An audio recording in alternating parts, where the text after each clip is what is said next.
Humble person are repentant people. Amen po ba? Amen. Yung mga taong mapagpakumbaba, ito yung mga taong madaling umamin at magsisi sa pagkakasala. Totoo yun. Pero yung mga taong di marunong mapagpakumbaba, sila nang may kasalanan, magtuturo ba kung sino may kasalanan? Siya may kasalanan, hindi ako. Pero siya may kasalanan. Bakit? Eh kasi hindi marunong magpakumbaba, hindi marunong tumuntat ng pagkakamali. Ganyan ang nangyari sa ating mga ninuno. Kaya ba't kaya na? Tanggapin na lang. Ha? Ganyan ka. Nung si Eva ay matukso, at tanongin sila, anong sabi ni Adan? Yung babaeng ibinigay mo sa akin, tinukso niya ako. Ano sabi naman ni Eva? Yung ahas, tinukso niya ako. May umamin ba? Wala. Kaya lahat sila pinalayas. Kaya ito ba? Tatawa tayo, totoo naman yun. Purihin ang Panginoon. Alam nyo, Yung kanyang ipa. binigyan ako ng 10 minutes.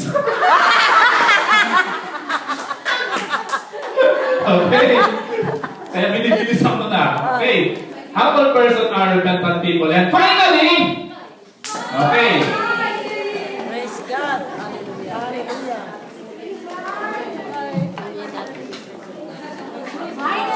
Finally na.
Humble persons are unassuming, not vindictive.